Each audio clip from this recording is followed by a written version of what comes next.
Hello, good evening. Good evening again, ladies and gentlemen. Assalamu alaikum, Wakai, again, Pa Us. Um, again, VOD, the show that we started some months ago and did had a pause, but it's back on again. And we now have the honor and privilege to welcome our one of our very dynamic and vocal MPs in the Gambia, who is no other person other than Honorable Omar Sise, National Assembly member for Nyamina East, if I'm right. Yeah, so we thank you for coming on a short notice. And today we're going to be talking about the state of affairs in the Gambia. And we all would agree the only thing that is now on the hot plate of the government or around the world is the COVID-19 pandemic. And with me, I have the pleasure of introducing Honorable Omar Sise. Honorable, you are welcome to the platform. Thank you very much, Paos. Thank you for having me. Thank you, Honorable. If you could please introduce yourself. I think you are not a very familiar face, but as protocol would demand, for the first time in this platform, maybe many people or some of our new listeners may be watching and would want to know who my guest today is. Thank you very much. Well, as you said earlier, I am Honorable Omar Sike, the National Assembly member for Nyamina East, being the youngest National Assembly member since independence, as long as the legislative arm of government is concerned. And I am also the Deputy National Youth Mobilizer of the Gambia Democratic Congress. Again, in the National Assembly, I belong to different committees, select and standing committees. I belong to a standing committee called Human Rights and Constitutional Matters Committee. Of course, a select committee on trade, NEPAD, World Bank, and Regional Integration Committee. Again, I am a member of the Environment, NGOs, and Sustainable Development Committee. And of course, the NEPAD committee. These are some of the committees that I belong to, as long as the committees of the National Assembly are concerned. Thank you. Thank you. I think that is a very, I must say you are a very busy person, hence your involvement in all these committees. And I'm very surprised to hear that. Well, we will come to that in due course, because you said you are part of the environmental committee, which I will bring some issues which has to do with environment and the fly tipping that happened in the Gambia, and we see whether we will hopefully by the end of today we would know. Hopefully by the end of today, we will know what's on the pipeline. But Honorable, thank you very much for that brilliant introduction. Honorable, we have been monitoring you and been one of the most vocal MPs as far as this COVID-19 is concerned and the government. And we've seen you in many platforms expressing some disappointment and frustration about the government's lack of 100% commitment and seriousness that we expect from the people. Well, that people are expecting. From your own personal view, or from your own personal view, from your colleague's side, what is the state of readiness as far as the National Assembly is concerned? What privileges have they given government that, yes, as far as this is concerned, that is yours, have it and take it to make sure this virus is out of our country and our people are safe? Thank you very much. From the National Assembly point of view, I believe if you were actually following the proceeding of the National Assembly before the COVID-19 was realized in this country, the National Assembly was on sitting, and the very day we were talking about the issue about the COVID-19. The National Assembly summoned the Honorable Minister of Health to appear before the plenary, and so many questions were raised, so many recommendations were given. And I could recall so briefly during the sitting when the Minister of Health was actually on the ground, I could recall recommending to the minister that the number one priority or the number one key thing that we must do at this material moment is to close all borders and to close the international airport so that we will not experience anything like what other countries are experiencing. But when I was saying this, it was like the government, of course, they were not taking seriousness. They were not taking this into account. They were not expecting this. And I have been always saying in a number of forums that as much as we want to help the people, we must help them right at the time. As the saying goes, the dead person doesn't know the value of his coffin. If you really want to help people, you must help them when it was actually necessary. But if you wait until people started dying and you intervene or you want to help them when actually they are already infected or affected or they are in trouble, it will be a challenge, and your effort towards supporting them might not be relevant at that time. So that was my recommendation at the National Assembly, but it was like the ministry or the government or the head of state, they were not taking this into account. And after having said that, after 1 day later, then the Gambia registered their first case. And that will take me back to the recommendation that I gave them. If suppose this was actually put into account or taken into consideration, then we will not have registered our first case. It could have been averted. So, Honorable, now, here we have a lawmaker who I would presume is more powerful than even, or should be more powerful than even the minister himself.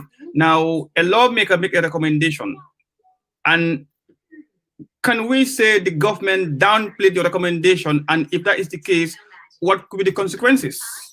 Because yes. If I want to take you through, in terms of procedure in the National Assembly, I will say the National Assembly Select Committee on Health were asked to go and make their investigation, to go and meet or visit all border points, to go and do everything that it requires as long as the COVID-19 is concerned. So these people, they came up with their report. It is actually that report I was giving my recommendation. So here I was recommending to the committee, because this is something that was not captured in their report. So I recommended to the committee, because at the end of the day, that report will be given to the Honorable Minister and perhaps can even be given to the President. So I recommended to the committee, let them include this among their report or a part of their recommendation so that it can be valid for all the borders to be closed and the international airport to also can also be closed, so that the minister, that's where we can hold the minister accountable. But this was not actually captured in the report. It was, I can say, only myself who was talking about this recommendation. So, and I don't have much support about this recommendation. That is why it was not captured in the report. So as a result, it means it was just a verbal recommendation, but not actually captured in the report. So I cannot stand to hold the minister accountable. Hence, it was not part of the recommendation as long as the report is concerned. So who do we put the fault on that? Because when you were giving out that recommendation, it was clearly heard and seen. So, and somebody maybe deliberately or intentionally omit that recommendation on the report. So, and could you not have recalled back the Ministry of Health and say, look, a recommendation was given, not featured on the report, but we now have a case now. What is your justification for not adhering to those recommendations? And bear in mind, I am sure that recommendation you've given was not just local. Everybody else in the world was adhering to those procedures. So, was there any follow-up session? Sorry, I can hear you. Can you hear me now? I can hear you. Yes. Can you hear me now? Hello. I can hear you. Yes. Can I go ahead now?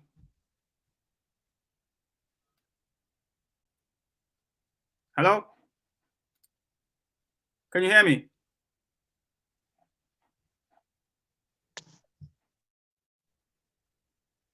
Hello? Yes, I can hear you very well, loud and clear. Wow. What is wrong here? I can hear you very well. Sorry, I can hear you. Hello?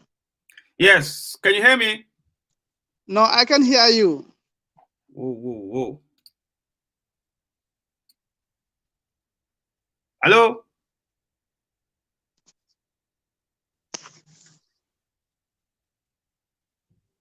Hello?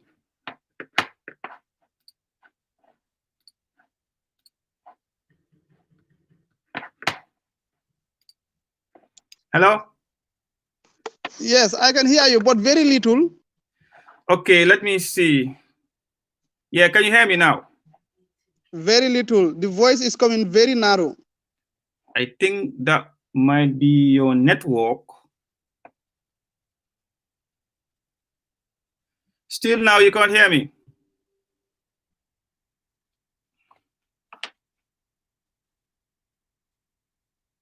Hello? Yes, I can hear the voice, but in a very low voice. Okay, let me see. Let me do some technical.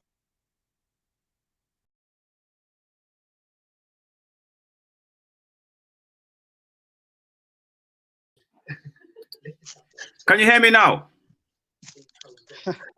Still now, in a very small voice. Man, I can hear you very loud and clear. Wow. Hello? In a very low voice.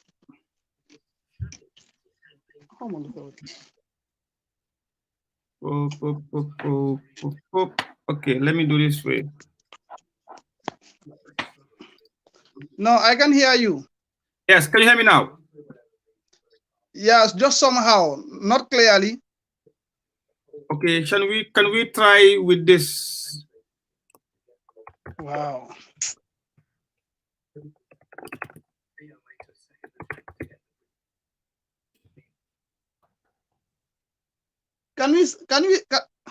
Okay, would you mind to restart everything? Okay. I'm gonna kick you out and you come in again. Hello? Actually, I'm gonna kick you out from studio and you come in again. Guys, we are having some technical issues like we always do, the Gambia network. We apologize for this technical error.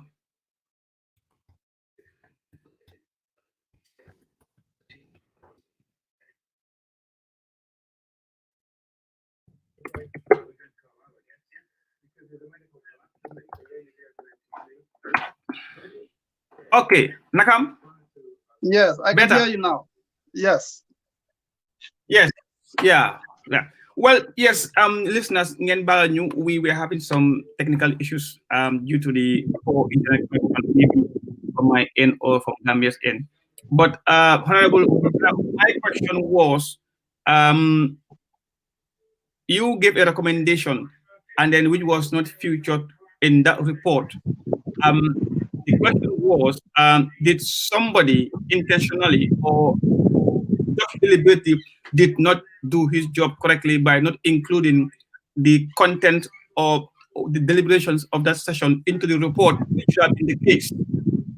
So, Well, I wouldn't say it's the minister's fault. I wouldn't say it's my fault. But here I will say, actually, the National Assembly is operating in a form of voting.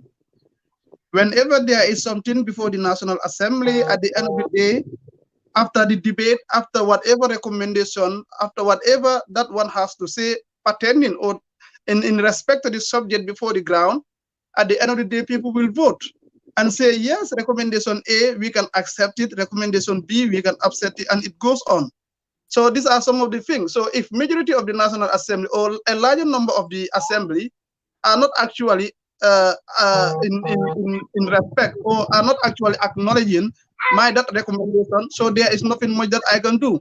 That is why I have to go out to the social media and let the people know that despite it was not my recommendation was not captured, then I have to come out and let the people know that this was actually my stand before the National Assembly. So just to conclude on this issue, and I think we will all agree that when a vote was passed, your recommendation was not voted in or did not get the number of votes required for it to be included in the report. Can we conclude on that? Yes, the recommendation, when the committee was submitting their report, it was not part of the report. Okay. After I gave the recommendation, it was not also put into account or taken into account. So as a result, the committee or the assembly decided not to capture it in the report. So then can we also say that all these problems that we're having now is as a result of the National Assembly of the Gambia not adhering to an advice which could have saved lives today? Exactly, and I will quietly agree with that. If suppose my other recommendation was captured in the recommendation, then it will have come into force. And one can always hold the minister accountable for that, because you rely on that recommendation to hold the minister accountable. But here I am, there is no document that I can use or make reference to hold the minister accountable for that.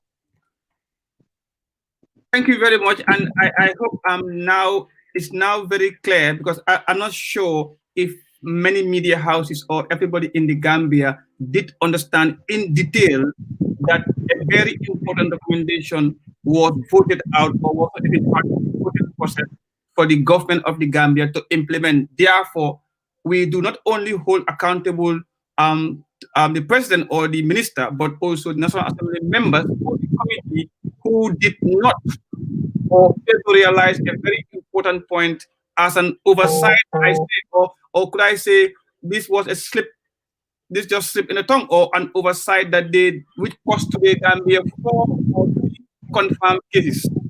Very much. Yeah. Here I would say, when the committee were doing their investigation or when they were doing their outing, exactly then the coronavirus in questions was not even in Senegal. Then Senegal was not even affected. So the report was done at a very early stage. Then the coronavirus was in China and some part of the West, but it was not actually in Africa, one can say. So that was a time when the committee already concluded or make up their report. And it was that report that was actually submitted before the National Assembly. But notwithstanding, I will have expect after giving the recommendation, the House to agree and have that recommendation captured. There we will now hold the minister accountable based on that recommendation that is already captured in the recommendation. That's where the problem lies. So and funny enough, what you're doing is very good, because you are going out to tell the public that we should have saved the Gambia. We could have prevented even one case, but they did not. And which is very good on your side to let the populace know that hey, the youngest man who we think Ki Halebundawa, like we used to in Gambia, probably carries the most intelligent thinking capacity out of the whole house. Well, thank you. Yeah. Yes. And because on your interview with Partner Network, I don't think this was emphasized clearly. That for people to know, and I hope it was very important and very fair for the Gambian to know, yes, the National Assembly was on a verge of leaving the Gambia, but unfortunately they did not. And can I say, is that the health committee Yeah. is okay. And also, but now we have a case right now. Since then, the National Assembly recalled the Minister of Health for a second or for an update in regards to policies that has been taken or have to be taken for National Assembly to consider or to green light or to empower them more to be able to do their job. Because we have seen the president now passing state of emergency in the absence of the National Assembly, which could go up to 21 days in absence.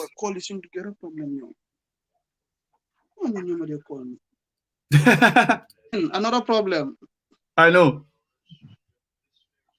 So did you hear what I was saying? Did you my question was, now that we are now in it Can't together. hear you. It was the call. I can't hear you. Can we go in and out, in and out and in again? I can hear you. Okay, we're gonna go out and in again.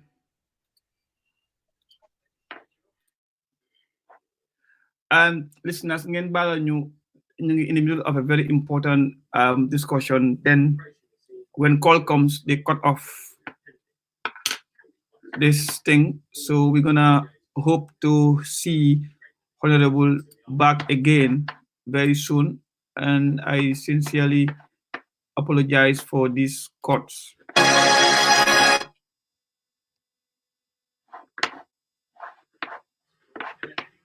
Honorable, are you there?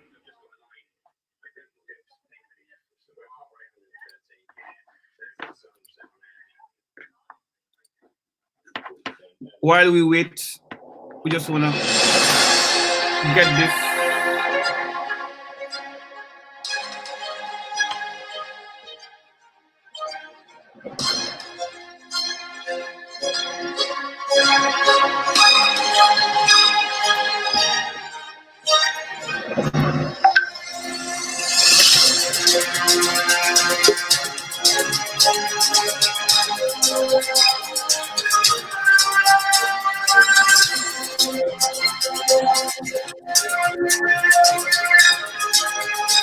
Hello. Yes. Wow. Can you hear me now? Another problem. It's not coming. Wow. No. Sorry, let me get back. Okay.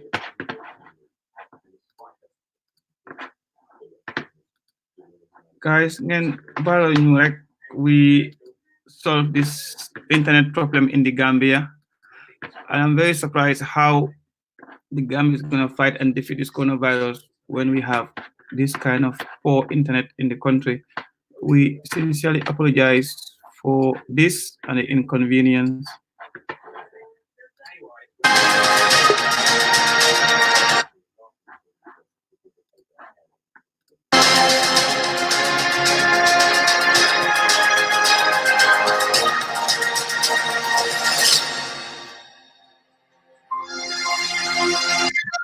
Can you hear me now? Yes, I can hear you. Okay. So, Honorable, what I was saying is that we are all in it. What has happened has happened. What the measures that should have been taken into consideration in the first place did not happen. Now we are all in it together. So now, since then, we have seen also the House has went into a session of has went into, what do they call it, recess, or is it recess or holiday?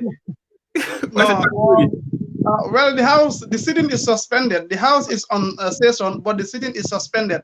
And according to the standing order, the National Assembly can suspend the sitting of the National Assembly at any given moment. Yeah, but now the country is now state of emergency, and the National Assembly has not met for once. So does that what is that symbolizing now to the people and to the country in regards to this fight? And after the recommendation, since then we haven't called back the Minister of Finance and Minister of Health to deliberate on what have they done from day one until today. So who is there now to do the checks and balance on government? Yeah. That is a very important question, and because if you ask or if you give recommendation to an individual or to an authority to execute that recommendation, there is need for you to assign someone to follow up the check and balances. So here, the health committee is further engaged. The health committee is asked to go and work hand in glove with the Ministry of Health to see that all these recommendations are fulfilled at the end of the day. Because if a committee, for instance, as a matter of procedure, at the National Assembly, if a committee make their investigation or whatever work that they have to do, after that being completed and the entire National Assembly have approved that report, then it is the duty of the committee to make follow-up to that report, whether the National Assembly is on sitting or not, except when the National Assembly is on recess. Apart from that, after the report is being approved, then the committee is given the power to go and make investigation as per the recommendation or as per the report. So, but that is not happening. So how can we ensure government is doing exactly what they should do? Because no, it's not coming. It's gone again. Can't hear you. Oh, QCell or GAMCell? I can't hear you. Do you want to go out and in again?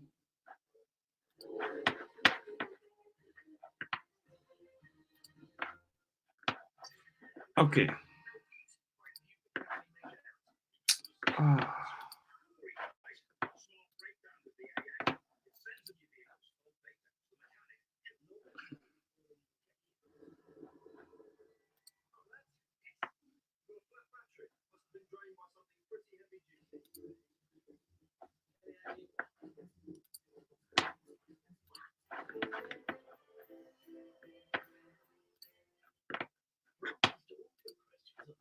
Guys, we sincerely apologize for this internet glitch.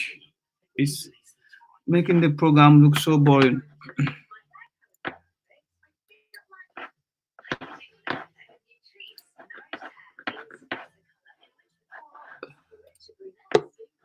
Yeah. Could you guys please? Because calls are coming in. That is what is stopping this thing. I don't know. Do I have to put this on flight mode? If you put it on flight mode and you are on Wi-Fi, it wouldn't work. Unless if you're on Wi-Fi. Yes, that's the thing. So people have to but that's fine. We will understand and give them the benefit of the doubt. If you keep rejecting, they will not call again. Like you were saying, now in absence of parliament now meeting, how can the people ensure that the effectiveness of the government's approach is in the right direction? Because there is no checks and balance at the moment. The only checks and balance mechanism we can point out is the Republic of Facebook and the people talking and said this. Sometimes they happen to pick some of these things and make changes. So whose fault is it? So who do we blame for this thing now? Well, I wouldn't say I will point out anyone at this material moment to blame anyone as I'm speaking, but I would say the National Assembly Select Committee, the very day we were suspending the sitting of the National Assembly, it was very clear that the National Assembly Select Committee on Health, your recommendations, your report, you are now there to make follow-up as per your report or your recommendation. So as I'm speaking to you, every day I do communicate with the chairperson of the health committee to find out whether they are actually making follow-up pertaining to their report and ensuring that the minister or the authority affected in that report definitely carry out their function as long as the report is concerned. So the chair is actually doing that. But aside that, I also the constitution The law of the land has given power to the president, for the president to call for state of emergency, which could have been also done right from the start. These are some of the powers also that are vested on the president. If the National Assembly at that material moment couldn't, by any chance, maybe have that included in the report. So I think if the president also is very vigilant, if the president was also very caring, and if the president was also very concerned about this, knowing the status and the health system of this country, the president could have also come out to exercise his powers, to call for state of emergency, or to have all of borders closed and the international airport closed. These are also laws that are also vested on him, and he could have applied some of these laws. Yeah, but Mr. Honorable, do you know the implications of closing an airspace for our borders at that time when we haven't even had one case? Because I know, looking at from other countries, we are all looking at the economic side of it rather than the human cost. I can see, we all can understand that even the USA and the UK, they are more concerned about businesses and the economy. And if you don't register any case, why would you close a border? And besides, looking at the flights that come but do you have to wait? If we don't, if I could quote you right, you are saying if you don't register any case, why do we have to go ahead and close our borders? Do you have to wait until people started dying and you want to help them? Will that make any impact? If I may ask you. But looking at this small economy, Gambia, and also the fact that the Gambia is encircled by Senegal's airspace at the 12 o'clock, 3 o'clock, and 6 o'clock, and was there any need for us to close airspace if Senegal's airspace is open? Was it not wise to wait for Senegal to make the move? And we say, oh, thank you. You see, we are very independent, and we are not relying on Senegal. We are not taking authority from Senegal, and we have nothing much to do with Senegal in as much as our sovereignty is concerned. Yeah, but do you understand? But I'm coming. Just allow me to complete. Okay. So here we are. We cannot relate, or we cannot take advantage of the economic of the country to the detriment of the life of the people. So here I will value the life of the people than the economy that you are talking about. So if you are telling me it is because of the economic status of this country, having closed our international airport and having closed our borders, that will definitely ruin the economic of this country. So I'm not also thinking about the life of the individuals, because the economic that you are looking for, at the end of the day, we expect that economy to improve the livelihood of the people. So having obtained that economic that you needed, and the people that you need to utilize this economic in, those people are no longer alive, then what is the use of that economic? Yeah, but honorable, politicians only care about economic, not the people. It's not the case. Of course. So how could you tell me that? How could you tell me that? Because the vote that you are looking for, do you understand? It is with the people, not the economic. At the end of the day, if you are campaigning, you campaign the people. If people are really voting, you will ask the people to go and vote, and not the economy. Yeah, but honorable, a real politician, they are, well, yes, when they want votes, they go to the people. But the main description of a politician is concerned about making numbers up. It tells well on their CV. When the economy is good, it defines the country.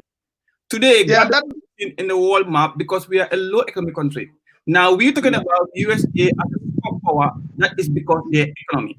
Now, example, the USA have a check of $2 trillion, which has weakened the economy. Boom, zero. Now, and for how long have they waited?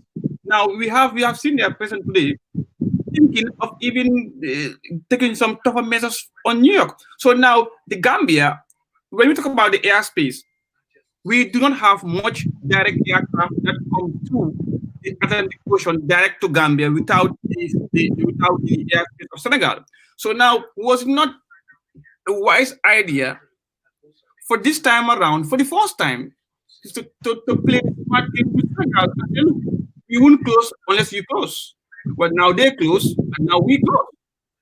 With didn't make any difference anyway. Yeah, you see, whenever people are talking about Senegal, I become frustrated because it is like we are taking authority, or we are listening to Senegal, or we are dictated by Senegal. And this is not actually that I want to hear from people saying. Yeah, but Despite hold on, on your one of your interviews, you said we're from Senegal. You we said are from. Senegal where it was doing, I think. Sorry, I can't get you. I think one of your interviews, you said we should be doing like what Senegal is doing, but to come and speak to the people. Yeah. So we No, we, no, can no. do good What things you? and leave the bad things from Senegal. Yeah, you will recall that. You will recall that when I was just trying to make reference, and Macky Sall was not even the first person I make reference to. I was saying President Barrow should come out and speak to the nation. President Barrow should come out and tell the people the state of preparedness. President Barrow should come out and give the people the hope. President Barrow should come out and give encouragement to the people. And I quoted President Donald Trump for doing that, and his prime minister. These were some of the things that I was actually relating, but not actually taking authority or taking directives from Senegal. We are not under Senegal. No, but now here the subject is not directives. It's about who is wise and who is not, and who does politics best. Now, Gambia not closing their airspace before Senegal was a wise and a smart decision for Gambia to do. Hence, Senegal and us and Gambia is like the mouse and the rat. So if Gambia should say we're not going to close our border because Senegal did not close, or closing our border will hammer a higher economic implications on the Gambia. Because besides, we do not have anything to take out of Senegal anyway. But if Senegal closed their airspace before Gambia, that means Gambia is close. But it's not about taking directives to say, oh, don't close before we close. But I am saying for Gambia to act smart and let Senegal do it for Gambia, for our own interests. Because remember, if Gambia close our airspace, how many aircrafts, how many flights do we have in the Gambia from America directly, from China directly to Gambia, from Italy to Gambia? None. It's from Senegal anyway. So Senegal controls the Senegal. Much of this airspace we're talking about is within Senegal. We're looking at the map, looking at where we're situated in the map and where we are inserted as a country inside Senegal. We get less of a privilege in terms of airspace in the Gambia. So why was that the center of discussion, the airspace? Yes, because if you could recall the first case that we registered, we actually got that individual to the airspace. That is the international airport. So can you observe the repercussion of this? Yes. That is why if you listen to my audio or if you listen to my video at the National Assembly, I make it very clear, and I was very mindful with my statement. I told the Honorable Speaker, and I will be very happy if you could go back to that video and have a listen to it very carefully. I told the Honorable Speaker, if there is no repercussion for us to close our borders, if there is no repercussion for us to have all borders closed, then it will be helpful, because our neighbor country, Senegal, they are already affected. So why not we close our borders if there is no harmful repercussion? And this was exactly that I told them. But you know what? I am not I'm not a technician. I can only advise. I can only give recommendation. They are the experts, and they are mandated by law to do their functions. So here, they are just seeking support from me in a form of recommending, in a form of advising, in a form of giving further anticipation. And this is what exactly I was anticipating. That is all that I can do. And from there, they will go based on those advice, based on those recommendations, they will go and better make their decision with their experts. Yeah, I think you have touched something that will lead me to some other topics. One of them is the interview. Yes. Now here we talking about, you've given some examples that the government should have followed, i.e., the president coming out and you not satisfied with the president on how he's handling with this issue. And also, yes, one of the messages that was put to you was the president when he said he's handling things behind the scene, and you did question what is happening behind the scene. So, can you would you not agree that whatever is happening on from day one till now, the president has been briefed, and he will come occasionally, well, so far only twice, to brief the country? And is it the minister alone not enough in your eyes as a lawmaker to come out? And if that is the case, what kind of hope are we expecting from the president to the nation? Yeah, you will agree with me that the statement that the Mhm. president has given, the speech of the president not long ago, carries more weight than that of the minister, because the minister is just there to tell us these are the number of cases that we registered, and these are the materials that we are intending to buy, and these are just statistical issues that the minister is telling us. But the preparedness, how much money are we expecting in this case, and what percentage of this money will be going to what? Do you understand? So these are some of the things that we expect the president to come and give to the people. And the speech of the president will give hope to the people. Because the minister is just, in fact, whenever the minister is out, people will be panic. Panic in the sense that because we will know that the minister is coming to give another update that we have registered another case.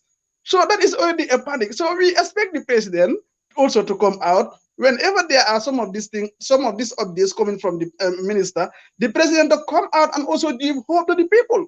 This is what I was actually expecting, because his speech carry more weight. Yeah, but if we're talking to the issue of weight, the president spoke once and said we all stay at home and adhere to the recommendations of WHO. Mhm. Was that not just enough?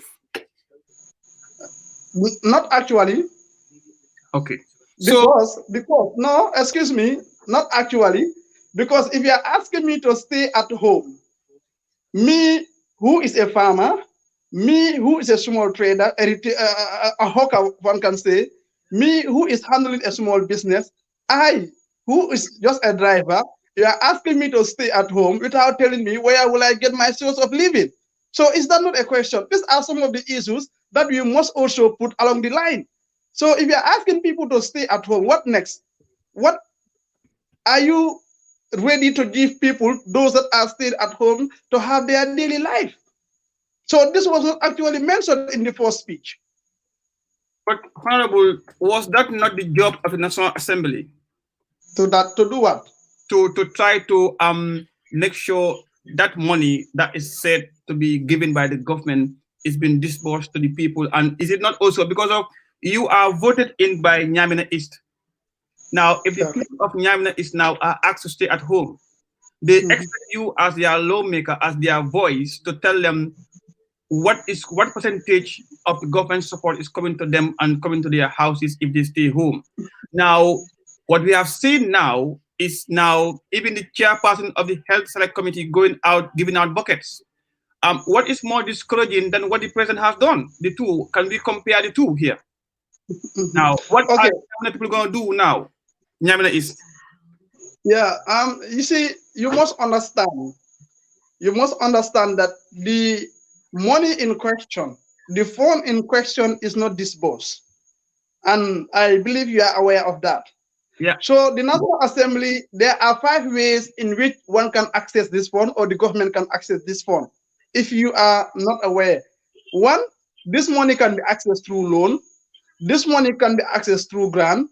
This money can be accessed through what you call contingency fund under section 154 of the Constitution. This Mhm. money can be accessed through what you call SAP, Supplementary Appropriation Bill, under section 153 of the Constitution. And the money can also be accessed through what we call reallocation of funds. So the Public Finance Act has given the minister the mandate, the power to reallocate funds within ministries. And as we speak, we don't know what method the minister is going to apply. So if No, the minister is going, but the president has said it's from the contingency fund. is the what? The president has made it very clear where the money is coming from. On his first, I think he said from the contingency fund. That's where this money is coming from. Or Yes. what media house said that? Yeah, from the contingency fund. This is exactly what I am saying now. Yeah. Now, I was just trying to make a point here.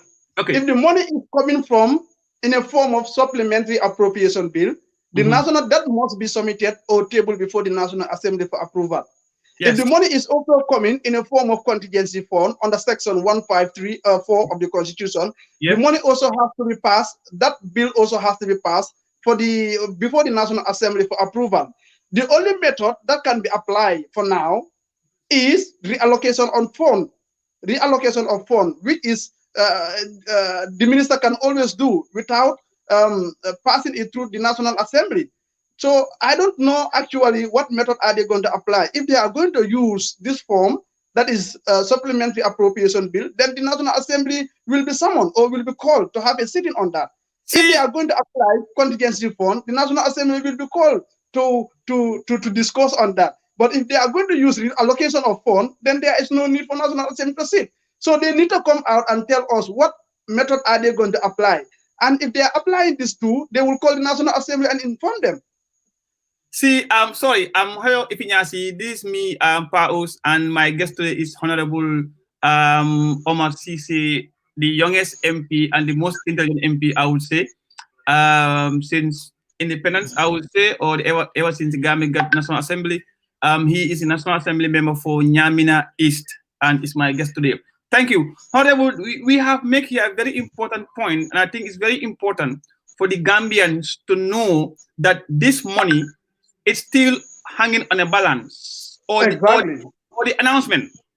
Exactly. The announcement is still hanging on a balance. We don't know where, and now I'm sure the president made the announcement without due consultation of where this money is coming from. Is that correct? Exactly. So for me, I don't know. I don't know whether this money will be coming in a form of supplementary appropriation bill, whether in a form of contingency fund, whether in a form of reallocation of fund, whether in a form of grant or loan. I cannot tell. So then, is that the same assumption that all of your MPs have, or is it only you who is thinking that you don't know where it's coming from?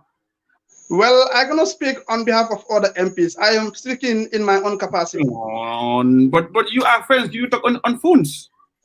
Well, I never go further to question them on this respect. How about your party stance? How are your political party stance? On what? Your political parties or your party MP stance, do they all share the same feeling as you, or is it just you? Exactly, we do exchange ideas as long as my party MPs are concerned. So this is serious, and nobody stands to challenge or ask the government. Oh, bro, you said I have to raise £500, 500 million. From where? How? Yes, and you will understand that the National Assembly is not on sitting. So that is why I am doing all that I can to get access to the media and say what exactly I know about the whole issue. And I think, guys, please, I want people to share this video and because all hopes were on this 500 million. Ñëpp ñu ngi ko waxanto and ñëpp ñu ngi wax naan a xaalis bi ñëw na du def let them take the money. Even me myself, I said to my partner, can you submit a proposal to the government so we can get part of the money? And this is serious. And I think today we have, well, it may not be the best program, but we have hit a jackpot by saying that today. Because I said to one of my friends, Fatu Chamtar, just yesterday, I said, this 500 million, this money does not come easy like that. So now, at this point of time, some people are saying that there's a loan of the WHO is giving every African country money. Is that something that is just true, or is it the 500 million that they are saying or not? Well, the loan in question, I believe if there is a loan, the Grant. government can, yeah, the government can go ahead and sign whatever loan that they intend to sign with any other partner. But before the execution or the utilization of that fund, that loan has to be tabled before the National Assembly for scrutiny and approval. There we And go. I am yet to see, and there I am yet to see any form as such, any loan as such. So now, can we conclude here by saying right now the government is stuck? They don't know what they are doing because there is no parliament. And if loan should, if it's, well, I'm not sure if it's a loan or not. But the rumors is WHO will help African countries with some amount of money in the form of grant to fight this COVID-19. The government is stuck now because they don't know what they're doing. They have now announced 500 million, which nobody knows where it's coming from. Yes, exactly. I share the same view, and that is exactly that I have to say. I want to make it very clearly for the benefit of our viewers and our listeners. In as much as I understand, I repeat, the money in question is not disbursed, and the president make it very clear. So the money in question, we can access this money in 5 ways. I repeat, one, it can be accessed through what we call loan, and the loan must be submitted before the National Assembly, and it can also be accessed through what I call a grant, and the money can also be accessed through what we call supplementary appropriation bill that must be tabled before the National Assembly. The money can also be accessed through what I call a contingency fund that also has to be tabled before the National Assembly. And the other thing is the reallocation of funds. The Public Finance Act, Section 30 of the Public Finance Act has given the power to the minister to reallocate funds within ministries. For instance, let's take example. Yeah. The National Insurance Scheme, 100 million was allocated for the National Insurance Scheme. Now the minister has the power to say, yes, we are in this situation. Why not we reallocate this fund? Instead of now going in for National Health Insurance Scheme, why not we divert the money and put it into this horrible situation? These are the 5 ways in which the money can be accessed. And in as much as I know, the money is yet to be disbursed, and we don't know, for me, I don't actually know where this money is coming from as I speak. If there should be any redirection, does it have to come through parliament or you have to be notified? No. No, that one shouldn't come to parliament. The minister is given power by the Public Finance Act under Section 30 of the Public Finance Act for the minister to reallocate funds and use the money where it is actually needed. But that one, there is no need for notification or tabling before the parliament. Hopefully they are doing that, but that is not being told to the public. Even if they are doing it, like you said, it's not wrong to do, but it would have been nice to tell the people that we are redirecting funds for now until we get something on our. But you had the president oath. You had the president saying that the money is yet to be disbursed. So how are they relocating funds and the president also alongside saying the money is yet to be disbursed? So what are they doing then? What is the government doing in terms of sensitization? That is the question that everyone is asking now. Is it people? But now my point here now, we have an issue with the government who is not talking and not doing or not telling us exactly what they're doing. But we also and that was my argument, that the president has to come out and tell the people what method are they going to apply. Yeah, but again, we have seen MPs who should be concerned about that, and it's just giving out buckets. Is that something not like 6 and 9? Sorry? With all these things, we have MPs less bothered as compared to you out in the streets giving out buckets. Is that not 6 and 9? Yes. Here I would say the buckets in question, all National Assembly members are given buckets to go and distribute in their various constituencies. And I am a member of that. I am inclusive in this case. But you will recall and you will agree with me that the Ministry of Health, they also have their budget lines. Within their budget lines, the ministry can always do what I call reallocation of funds, viament, in other words, financial term. They can do what I call viament within their ministry to prioritize their activities at this material moment. And it could be these are some of the things that they are doing at this juncture. So you mentioned that MPs were allocated money to buy buckets to give into their No, constituency. I don't say money. I don't say money. Buckets were given. I said MPs are giving buckets. This hand washing buckets. By who? Each National Assembly member is giving just 17 buckets. By who? Just, I repeat, just 17 buckets to go and share with your people. By And who? this is directly coming from the ministry in a form of support, because they have the belief that this could also be decentralized. Instead, the ministry team to be going all out, they can also channel this through National Assembly members to also help in the distribution of these buckets. For me, that's my understanding for these buckets.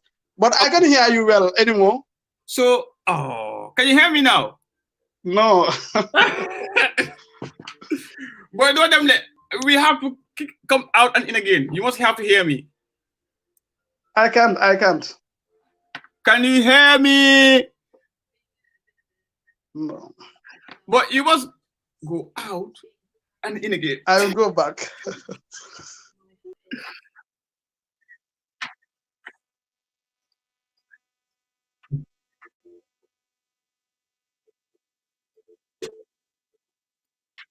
Hello, guys. If you know again, no, if you this we're talking about the government's response in regards to this coronavirus thing. Hence today I bring in Honorable Omar Sisi, an MP, a very vocal MP who's been so much on the back of the government since the day one of this coronavirus thing. So that's why I invited him so we can talk about the what is the government doing, and we as and them as lawmakers, what are they doing to make sure government is on board on top of what they're doing. I have him again here. Yes, can you hear me? Yes. Now, where we stopped was the 17 buckets been given.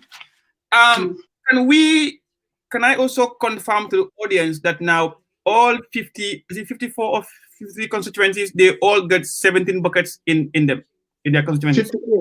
58. 58. Yes. I've seen an MP giving buckets to the National Assembly. Is that from the 17? Sorry? I have seen an MP donating buckets to the National Assembly. An MP donating buckets to the National Assembly? Yes. Well, I am not aware of that. Okay. I will talk about that, but well, like you said, we will not go into detail in those things affair. But it's just now it's been clear that MPs were given buckets at least to start something. Yes. Yeah. Now, like I was saying, this is coming from the ministry direct, and the ministry was given what I call they also have their own budget lines, and within their budget lines they can do what I call environment within their ministry, and in that environment they can prioritize what activity are they going in for now. So I believe if they start with their technician, they must have discussed the situation that we are experiencing now. So as I said, the buckets, the ministry is expected to at least give buckets to people that we feel that they can have this bucket at this material moment. And I believe using MPs as representative to be part of the distribution of these buckets can also be helpful and can also easily pave out the way for people to quickly access their buckets. So to me, that's my perception in the distribution or the giving of these buckets. Okay, now, Honorable, is it not the time when we should have MPs and councillors to be dispatched back to their people, stay with them there, reassuring them that, yes, don't be panic, things are going to get better, we are on track, hope is coming. The same thing that you are demanding from the president. The president speaks to the nation, but the message will be carried to the people by the indirect representatives of the president. Is it not the time? Yeah, exactly, Paus. I understand that you are media friendly, and this is something that you are observing on the social media. A number of MPs are going to their constituency, sensitizing their people. In fact, going with media personnel, and of course, in fact, buying airtime to sensitize their people. This is what most of the MPs are doing, including myself. I just came to the Combos not long ago, and I am going back. It's because of this interview. If I am to honestly tell you, I was supposed to go back to my constituency this evening, But because of your interview, as I already planned, that I don't want to fail you. That is why I have to stay. Because if I should go to the provinces, I might not have access to this that we are doing now. But thank you very much for that. Assured, most National Assembly members are in their constituencies doing this sensitization you're talking about. So now, can we also unilaterally agree that the message is out there through you? Can we unanimously agree that the message is out there from all the four corners of the Gambia? Because we have all our MPs now been dispatched. Yeah, MPs are doing part of their responsibility, and with this situation or without this situation, MPs are always doing this part of their responsibilities. And of course, they are giving information, but the technicians, including the president, also must come out and give out their share. Okay. This I always have to emphasize. I know you are so eager, but like I said, I think the whole country was crying for the same things. Hello, Alas. I'll ask this question. We've seen MPs here now, some MP asking for donations to feed their constituency. Now, what is the message that MPs are giving out to the people in response to this COVID-19 stay-at-home advisory law and in this coming Ramadan?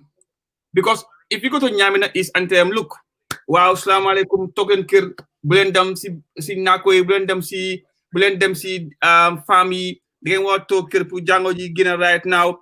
Dina am pa bu jog ne la dom man as won ñetti jabar fukki dom lan lay dundé suma toge ci kër gi. But I put the same question before you. It is the president that can make this clarification through giving a very strong and substantial statement. No, but Honorable, you are the lawmaker. You are the ones that look at government, what they're doing. You are the ones that will indirectly reallocate resources and funds to your people. They now asking you their eyes and ears and mouth. Honorable, loma joxte ma dundé ngene ko bara waxagut. No, that is not exactly the point I'm making. What I am emphasizing here is, even before the National Assembly will allocate funds for authorities, department, institution, or whatever to various ministries or line ministries, the ministry must do their assignment. Doing their assignment here is to go and sit, discuss with their technician as to how they are going to distribute the resources before the resources will be tabled before Parliament. So in the same case, no, excuse me, the same thing will apply here. The 500 million in question, the ministry must go and discuss how they are going to tap this 5 million. If the 5 million is disbursed, that's the time now National Assembly members can question the minister. Where is this money coming from? How do we access this money? How is this money utilized? This we must know. But National Assembly don't respond. That's not our duty. Yeah, but you don't respond, but you can put a proposal to government for your people. Yeah, no, there is already a proposal on the ground that the president is saying there is already 500 million that they are ready to utilize. And this is what we are relating to our people. But let us see the 500 million. From there, we will question them. How do they utilize the 500 million in question? So, in the absence of this 500 million, and let's say we just go into Ramadan now, what's going to happen? What is option B as far as National Assembly is concerned? Yeah, option B, I think the National Assembly could, we can actually have that discussion, or a committee can be set up to go and have this discussion with the Honorable Minister, if the time is not convenient for us to have sitting at the chambers.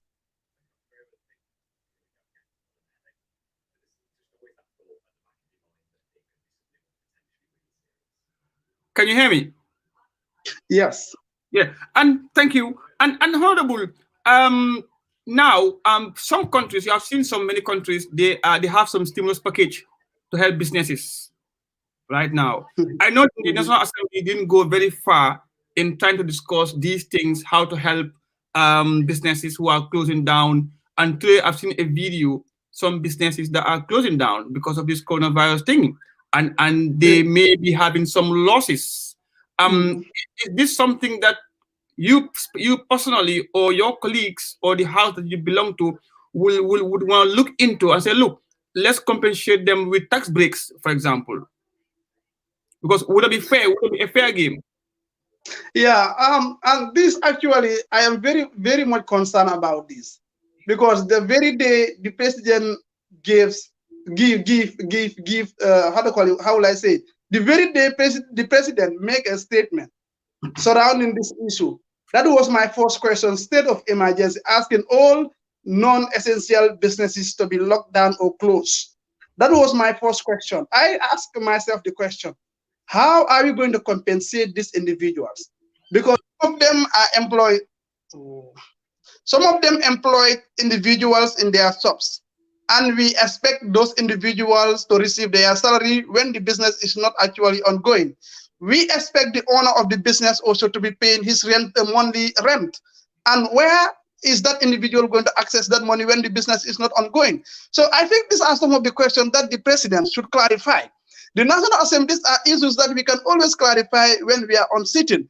But as the time does not allow, as the situation does not encourage for National Assembly or public gathering, so the only thing that I believe I can do is to go out to the social media and talk to the people and raise some of these concerns. And this is what exactly I am doing.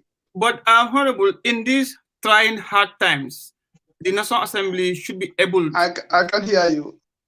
We have to out and in again.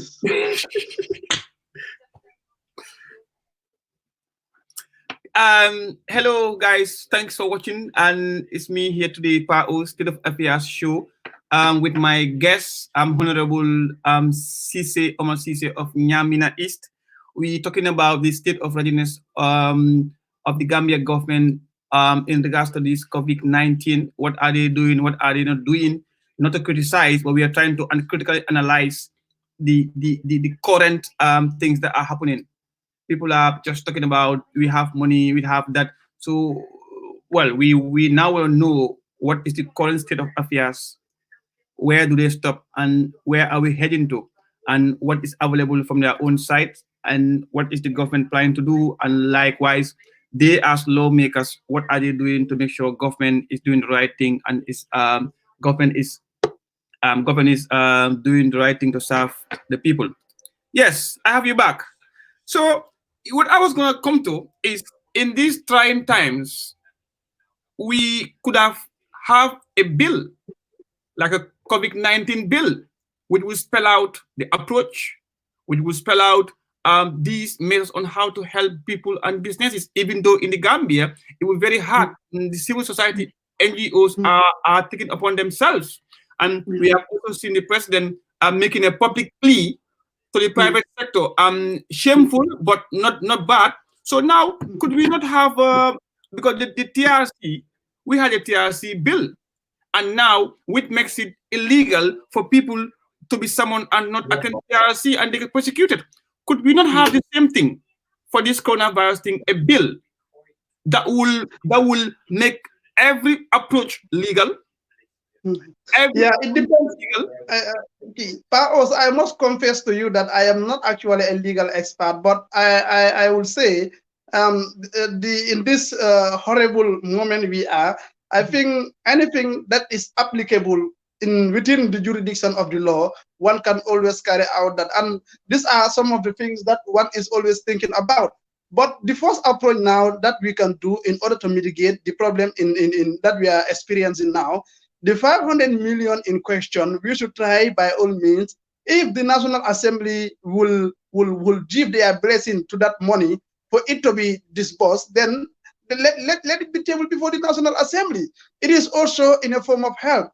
It is also in a form of National Assembly taking their stand to see that the people are helped kind of. So the 500 million in question, this is what actually the ministry should work out and have it tabled before the parliament if that is what the law is talking about. If they are going to use or apply what I call reallocation of funds, then so be it. All that we need for now is let us have the money in question and have it utilized so that our people can be helped. I think the internet is going bad this time because of internet goes bad the time this time of the night. Um, and I would just want to wrap up with you, Honorable. And really, it's been a pleasure to have you on this platform. And I would really want to have you again and again to see, to measure what government and to what extent have they done. And this one more thing, very important. So far, how would you assess the response of the Minister of Health, i.e. the government? Well, for the Ministry of Health, I will compliment them. I will definitely felicitate them and I will applaud them. They are really doing all that they can, I would say. Even whereas they want to go extra mile and there is no phone given to them to do this, it will be challenging. So I think the job is not only for the Ministry of Health, but the Ministry of Finance, Ministry of Trade, and all other stakeholders that are really affected in this case. They should all come out and let the public know their stand or what exactly they are doing, or what is their preparedness at their level. But the Ministry of Health, definitely, they are doing all that they can, and I applaud them for their efforts. And are you also, what is your message to your colleagues, your national, your other fellow MPs, and also to your political party, to be specific? Because we have seen some countries that where political parties, they all appoint the president, and because this virus thing, it requires one thing, common approach. So is there any attempt from your party to approach the president or the government and say, look, here, let's sit down on a roundtable conference and come up with one plan? Is it on the pipeline, or has it happened, or is it been speculated for it to happen? Well, this is something that is also lingering in my mind, I would say. And but I know for sure, if you are following the social media, you will realize that our party is also doing all that we can within our capacity, because we are also complementing the effort of the government, because we have purchased, I would say, necessary items that are needed to tackle COVID-19 in question, to help the ordinary people. And just to tell you that it was not on the basis of politics. This was actually donated to the government through the Ministry of Health. So these items were delivered through the Ministry of Health. So this will show you that our party have no interest in this, as we are experiencing a very difficult moment. So my party, they are doing everything that they can. Meeting the president, of course, is something that is lingering in my mind. But if you can recall, in fact, one of my interviews, the person was asking me, in other countries, the leading government or the president is inviting all political parties. But I asked her, what is the president actually doing to ensure that all political parties are seated at a round table so that they can discuss about the issue? The president is not showing any approach towards that. In his recent speech, he was complimenting the effort of political leaders. But it shouldn't stop there. How is the president really ready to engage political leaders? How is the president really ready to engage the business community? How is the president really ready to engage other stakeholders that are involved in this? These are some of the questions that we must ask, and the president should be out to address some of these things. I think it seems like the focus was more on Anna Harrisby, 500 million, but now it's very clear about that money, and thank you to you for being out very loud and boldly clear to explain to the Gambian people when you take it in health that Harris Hamne is still hanging on a balance of probability. It is not even And last but not the least, Honorable, what is your message to the people?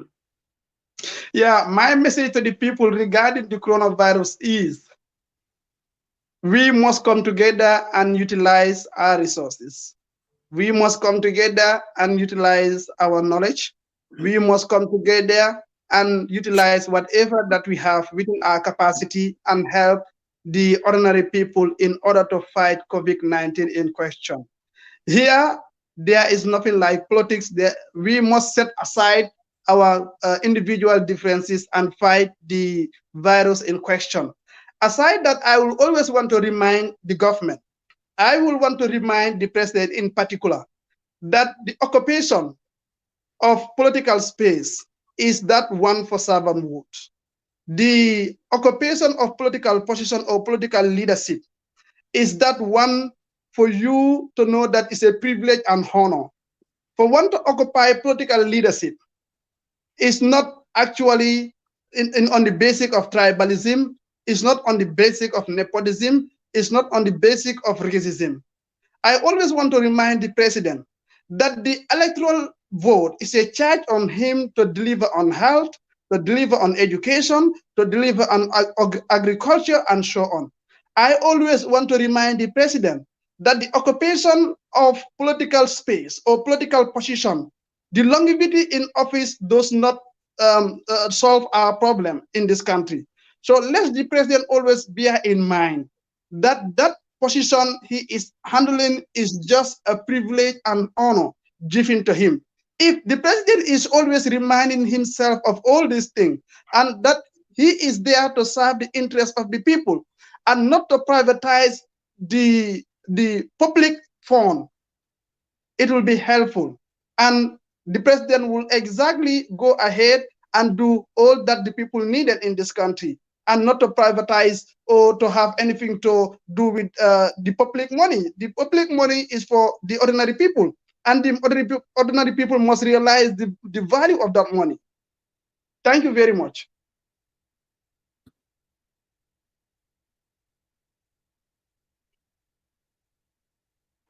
Yes, are you there? Thank you very much, Honorable Cisse, for coming on a very short notice. And the entire BOD management appreciates your time. And then the Balo Ahab see one Yamina East. They should have seen you by now, but because of my short notice, make you to cancel. And yes, thank you very much. It's too late. Jaay ñu this, jaay ñu lu nekk, but you decide to stoop so low and talk to me like a brother.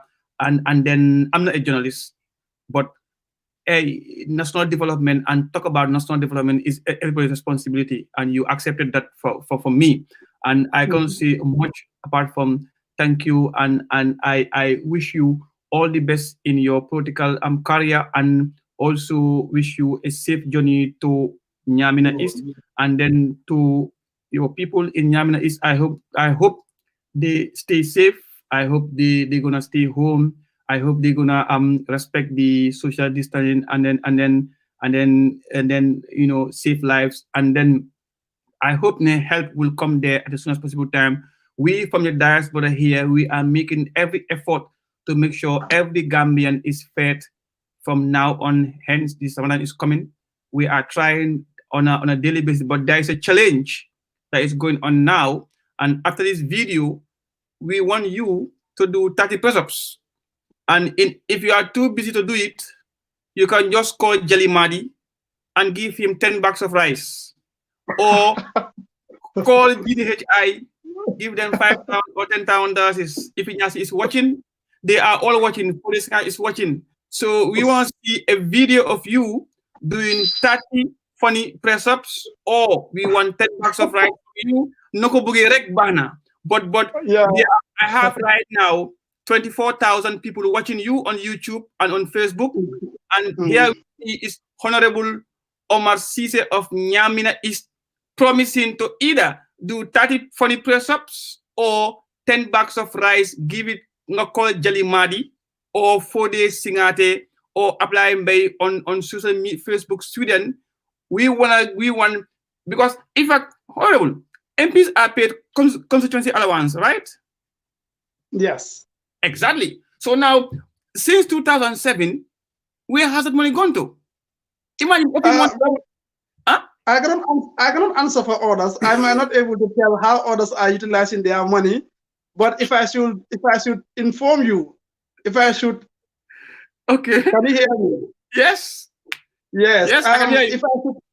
If I should tell you that I constructed a complete and functional health clinic in my area, will you believe it? If you go to Nyamina East, call me, we make a program, and you go to that clinic, and if you are comfortable, we make a program on it and we show it to the world. The youngest Yeah. MP in Gambia ever since has done something linga hamne both anyway. Yeah. but again, I have said this thing many times. Our MPs are paid constituency allowance, but some of them decide to say, I have donated Nangam. It's not a donation, it's an allowance for you to do things like that. And kudos to you. You are doing it. But being the youngest MP, Honorable, have you ever been bullied in the house? Have you ever been bullied?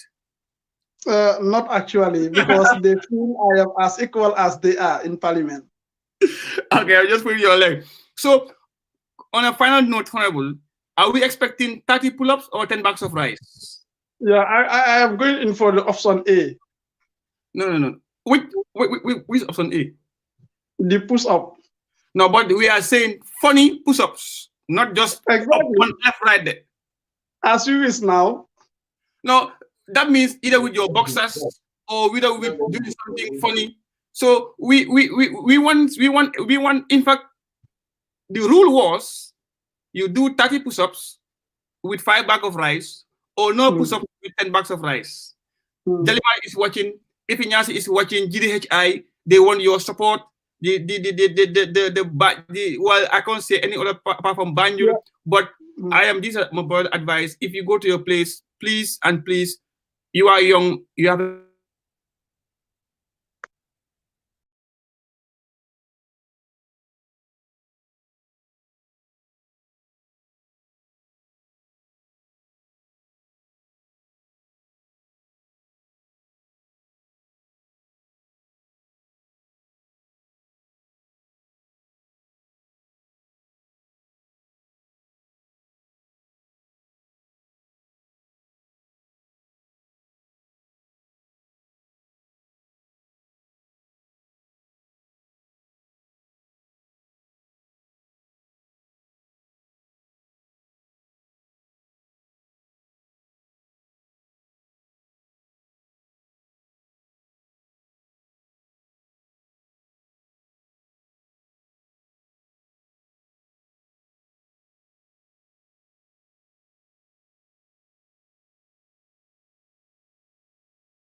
Oh, guys, we apologize for that, and I'm very sorry that Honorable Cisse is gone.